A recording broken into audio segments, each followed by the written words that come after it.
بسم الله الرحمن الرحيم. How you doing? They're free. Seriously? Yes. This is a really good intro book if you like to But get. the English translation? Yes, it's English. If you want Spanish, we have Spanish as well. No, I don't read Spanish. All right.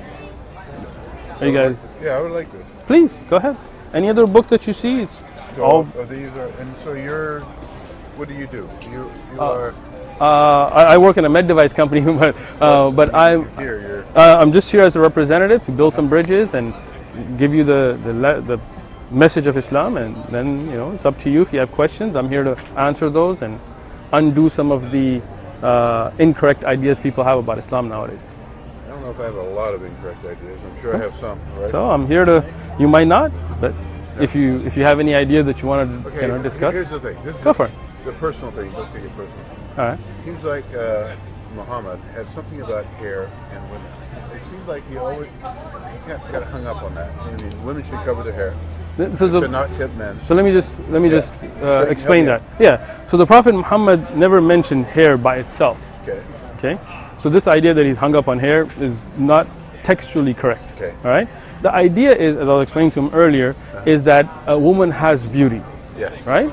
And that beauty should be honored. It should not be misused for people to market things. It should not be, for example, if a woman goes walk down the street and she's wearing a tank top and tiny shorts, and a man, and if you're going to be honest, that many men will look at that with evil intentions. Yes. And they will not pay attention to her intellect. Or with lust or something. Okay, but I mean, they're not trying to marry her and have kids and stuff. They may be looking to do some harm. To other men, the woman needs to be shown only for her man. Okay. Right, not just her man, but her family. Okay, excellent, mashallah. So she knows then, right? But to her, like in front of her father, her brother, and those men that do not mean her harm, what we call the mahram, and her husband, her children, all of that, she has no problem. But if she goes out in the street and she shows that which attracts men, expose herself to other men. excellent, you know already. So is that cleared up now about being caught up on hair? Well, I kind of thought it was something along those lines. I'm just curious. Yeah, so the Prophet Muhammad had no fascination with hair. That's incorrect. Okay, but the idea is any part of the woman that can be attractive to a non-relative man should be covered, so she is saved from those types of men. Now men, unfortunately some men, not all men, are unable to control their desires. Sure. And that's a man's fault. That's why Allah says, خُلِقَ الْإِنسَانَ ضَعِيفًا, right? About a human being weak, have weaknesses. Men have this weakness. And that's why we see the rape and molestation and things that go on in the West more than other places, because we have put women in a place where they can be harmed. Right?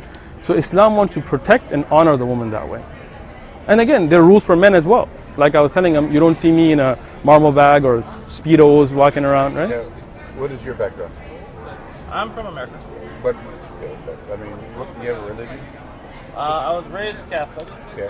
and then I kind of lost interest, but I've been back, and I've been trying to understand other religions. Like, a few years ago I came here, I spoke to someone probably from your, what they called?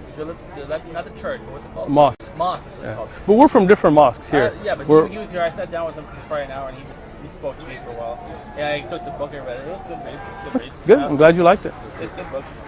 Excellent. I tried to read the Bible, but like... Any other questions you may have? All right, thank you. Have a good one.